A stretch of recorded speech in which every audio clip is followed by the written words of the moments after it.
All right, gentlemen, I found myself somewhere that I've been many times. This is my secret spot. I've spent many evenings here in this particular spot. I've had very difficult conversations. I have cried here even. I've had massive breakthroughs. It's one of the few spots of my hometown where, I don't know, I just find a different level of peace. Nobody's ever here really. Most people don't even really know you can get here. And something that I do dislike about Florida, and my one criticism, not one criticism, but my most major criticism is, at least where I live, I know it's not everywhere in Florida that's like this, and there are a good amount that aren't. But generally speaking, Florida's not a very walkable place. And what that means is that you miss out on the ability to just leave your house and be entrenched in a environment that is safe, but also quiet and interesting, right? I can walk paths here where I'm from. It's a nice neighborhood. I don't shy away from this. I lived in a quite nice neighborhood, and I was the poor kid in the very nice neighborhood. That doesn't mean that I was poor. I was probably lower middle class to middle class growing up. I grew up just living with my mom, but she had a really good job. She had a 6-figure job, and I lived in a nice neighborhood where the people I was around, the education I got was really good. And I don't know. Part of me is, honestly, the more that I live life, I've not talked about this on here, but I'm so grateful for some of the things that I had kind of just got myself born into, and more so sacrifices both my parents made to set my life up. Because without those, I mean, there's a very good chance I would not have done any of the things that I've done. Actually, it's a certainty. So if you're watching this, Mom and Dad, thank you. But beyond that, I mean, yeah, Florida's definitely better, has been my one realization. Freezing here. But yeah, I do miss this. Just being able to go for a walk somewhere, sit somewhere familiar, be quiet. There's no cars zipping by. It's nice. So there's that. I mean, outside of that and food, Florida beats out a lot of things. Something that I've been thinking about a lot recently, and is kind of a hard realization for me, and something that I struggle with. I go back and forth on this all the time. But music, because it really does pollute your brain. I mean, if anybody listening to this argues with me otherwise, you should go without listening to music and see what happens to just the general quality of your thoughts, and then also your ability to have sustained focus on things. Because the issue with music is that you can go into all the subconscious stuff that goes into your head, which you can see the behavioral ramifications of. Like, if you look at, I mean, I don't mean to get conspiracy theory here, but there are certain styles of music that propagated a lot of violence in the 80s. And there's that aspect, but then there's also just the general aspect of whatever these emotions that these lyrics are charging you with are, they're increasing the baseline level of dopamine, and it's adding it to whatever activity that you're doing. So it's similar to when you meet somebody drunk and you feel more of a connection to that person merely because you're drunk, and there's a lot of dopamine associated with the alcohol. And then as a result, you might not actually be as good of friends with that person as you might think. And what happens is that with the relationship we have of music to other things in our lives, that exists at a super strong level. So for me, the biggest issue is in mainly just working. So when you have to play music while you're working, you're adding that base level of dopamine, and then as a result of that, and this is just at the biological level, or neurological level, it then causes you to just be slow. You're just slow now, and your brain needs that added level of dopamine, which, if you know anything about, okay, I'm not going to make that assumption, but when you add dopamine to something, what ends up happening is you will go ahead and now need that added level of dopamine. It goes on this entropy scale, which progressively means that your results and how much you feel is going to decline, and you're going to need to, as a result, up your dosage. So for me, I notice this happens where and I go in cycles of this, where I let some music in the door. Maybe it's house music, and then there's a few house music songs with lyrics, and then now I'm listening to house music with lyrics, and then an EDM song sneaks in. I'm like, okay. And EDM is probably one of the worst styles of music because it's so adamant on that. It's actually why it's frequently paired with drugs, in my opinion, too. But after it gets to that like EDM pipeline, then I'm like, whatever, I'll listen to pop, because that often entrenches with EDM. And then after pop, it's like, oh, well, now there's rappers featured in the song. Now I'm listening to rap. And I also listen to country and all like wacky styles of music too. Don't get me wrong here. I also love old 80s music. But the point is that it spirals up, and I go through that scale where eventually I'll be having to progressively, so I'll start the day listening to like ambient music, and by 8 p.m. when I'm going on my run, I'm listening to like Lil Baby, and I'm just like, how did this happen?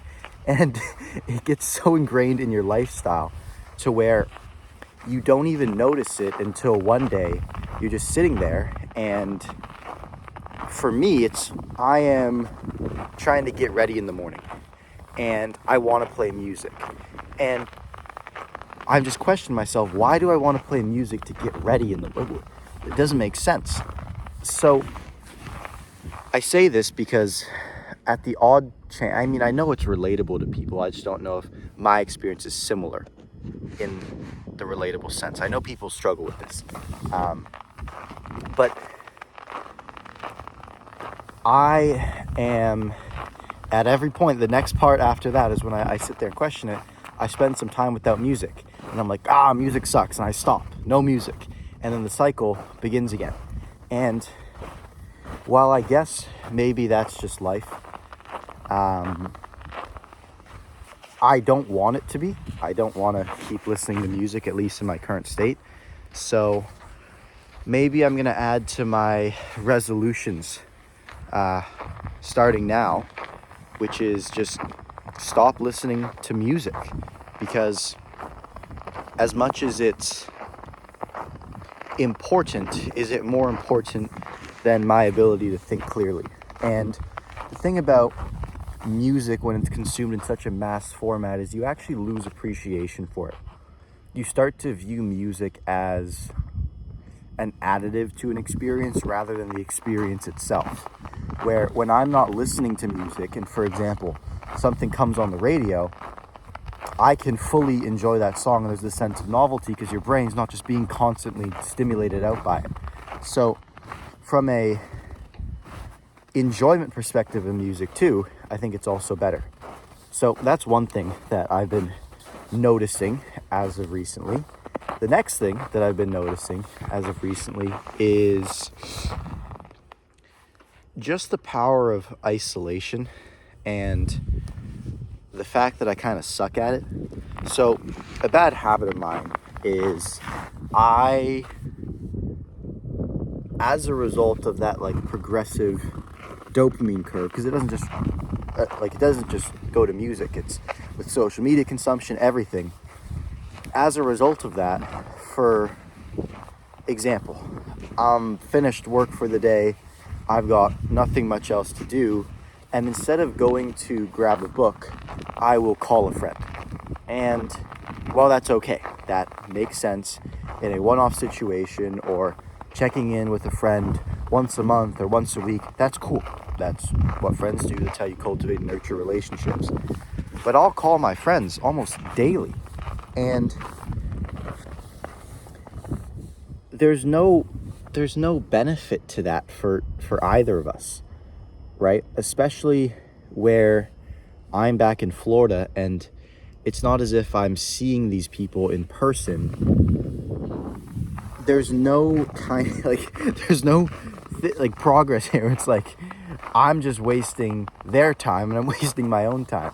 And I'm somebody that values the friends that I have over a lot of things, right? I have no siblings, and because of that, the friends that I have are pretty much my siblings in a way.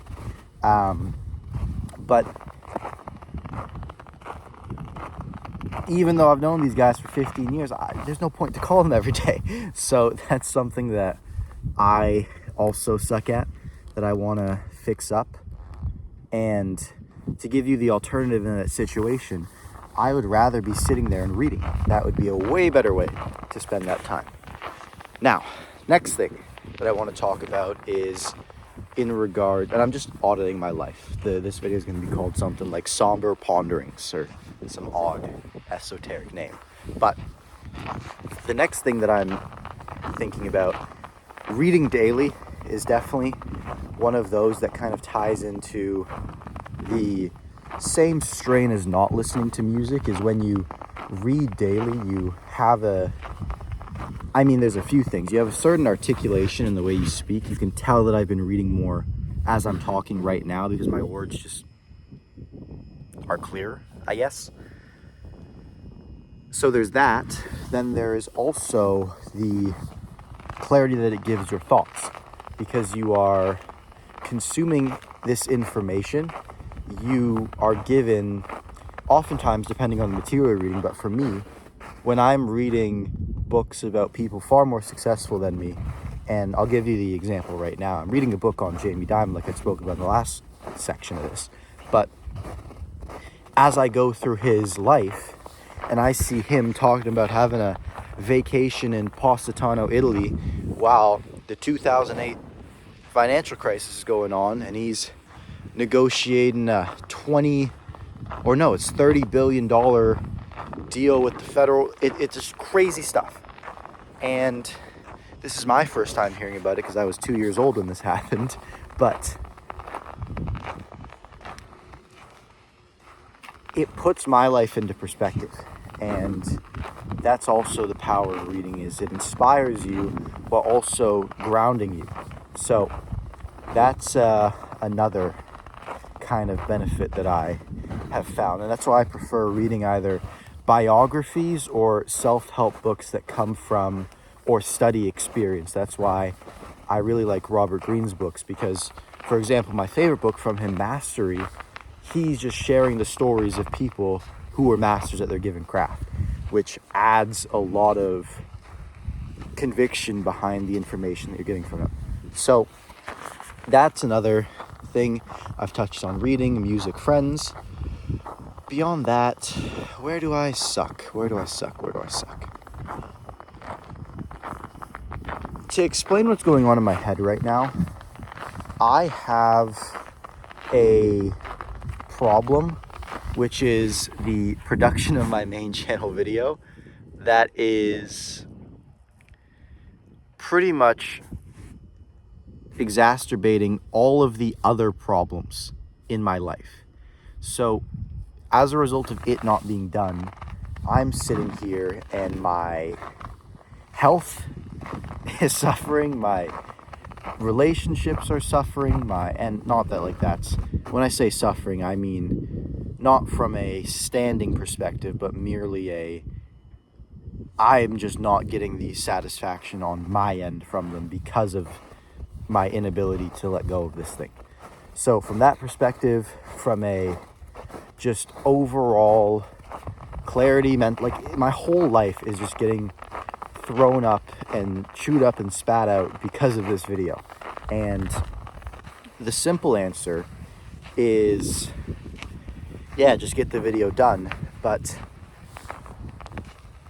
I don't know, moments like these, I wanna almost savor them, because when you face, and this is something I'm learning from reading about a lot of these much larger CEOs, companies, whatnot, if you can almost cool your head, and Jocko Willink talks about this in leadership books, for just a moment in the heat of emotion and problems, you can start to see the value of them, and you can start to see how it almost sets in forth a much greater version of your operation, and for me that's mainly just myself, before the problem existed.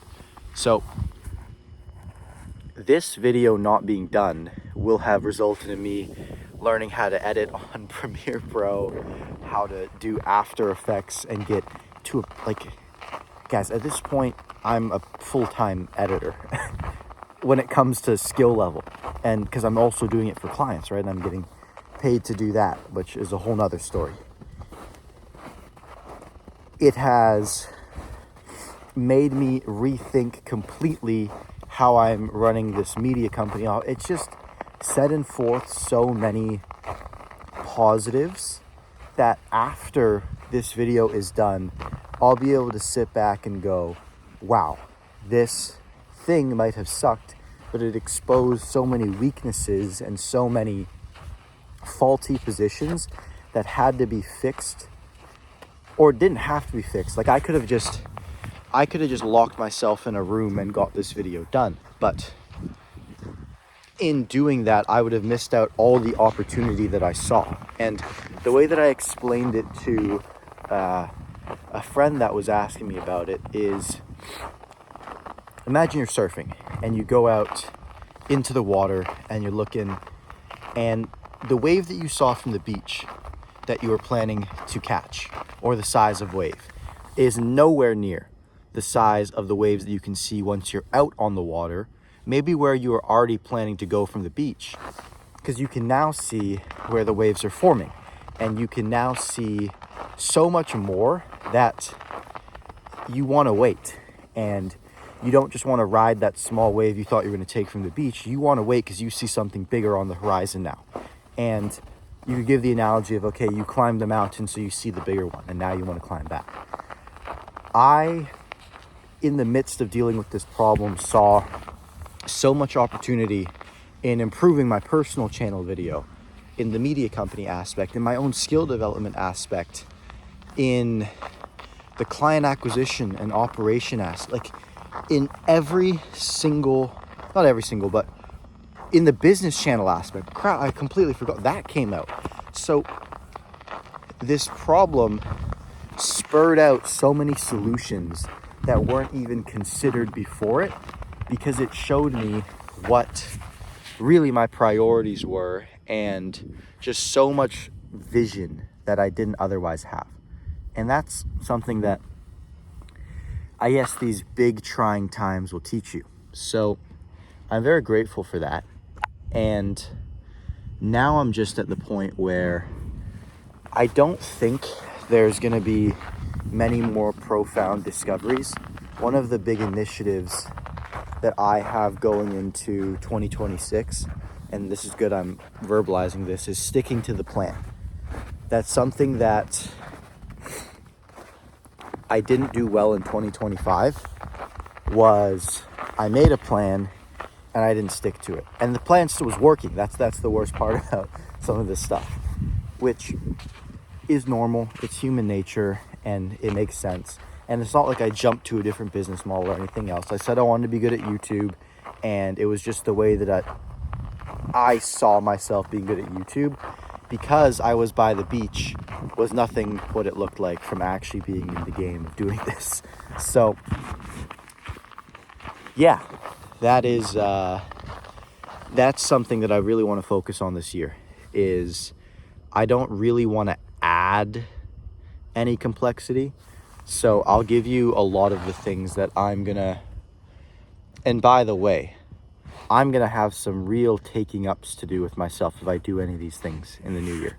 But unless there's like unprecedented massive growth, everything blows up, which, okay, we can think about that. I'm not going to plan for it. But things that I am consciously saying no to going into this year are, I am not doing info at a large scale. If somebody wants to pay me for consulting, I will maybe take on a max of just 5 people, and we do 1 call a week, and that's okay. I get paid a monthly retainer for that. Awesome, I don't mind. But I'm not doing info. That is something that I've thought about, and the amount of money that I need to do what I want to do shouldn't come from info, because the thing with info is it's a cash extraction tool, which is good, but people use it too soon and they use it at the wrong times. And I'm not ready to use that bullet yet. I'm not ready to fire it. So, no info in 2026. What else am I saying consciously no to? No moving in 2026. That's a big one. I really shouldn't. Oh, just fell in snow. I don't want to move. And let me explain what I'm going to be doing. I have the place in Florida that I live in with my mom, and something that I've been actually very proud of in 2025 is I began in September, when the place got closed, paying down the mortgage of it, which I was doing alongside my mom as well, because we're kind of, I guess, co-investors in it. But that's something that I'm very proud of, because one of my biggest mistakes in 2024, and I made it in 2025 again, so I can't even say that, this year too, is moving into a overly expensive apartment in a city. Done it in Vancouver, and I did it in Toronto. And I'm not doing it again. That's one thing. No, I really like the position that I'm in now after learning the lesson before, of knowing that I am paying down and knowing the money that I commit is going into equity, which can largely not be seen as an investment. I don't like to look at it as an investment, but more so just a store. It's not as if I'm just evaporating the money, as if I'm paying it on rent or a lease. And I mean, kind of insurance in Florida can kind of feel like that sometimes, but that's another story. That's another thing I'm grateful for. Our whole block got wiped out by a hurricane and had to throw out a bunch of their furniture, and we left unscathed, no problems, nothing, which I've got praises just to the Lord for that, because that would have been a massive drawback for me. And yeah, not having that is something I'm super grateful for. But no moving. So no moving, no info. I want to turn my house into a little bit more of a compound for productivity. So I have a little sauna now, but it's not very convenient. I need a cold plunge. It's very important for me. I need the cold plunge. Let me end this and switch it to 1080p. I just realized 23 minutes of this file's gonna be massive.